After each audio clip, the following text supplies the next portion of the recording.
Mikiski ken boy on utrai abangan paganem still hakari Ak mikiski ken boy on utrai abangan paganem still hakari day ken ganem still jing day jinker do and ray ganem still yakatinu play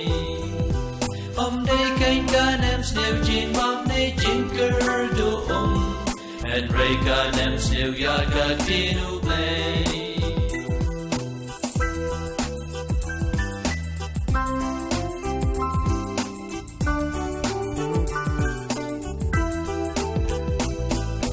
Kadu katyang katin jong me dry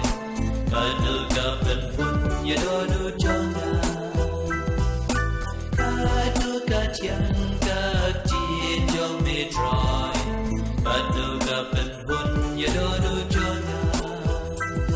Habakawan siya nga ngoy da jingmen chisha Da kertek lay sama o takot yana Habakawan siya nga ngoy da jingmen chisha Da kertek lay sama o takot yana Kajing thaw baro balong ka bala prasad man siem do play Bat kalong ka ba man toy man hikay Ban sneng man kraw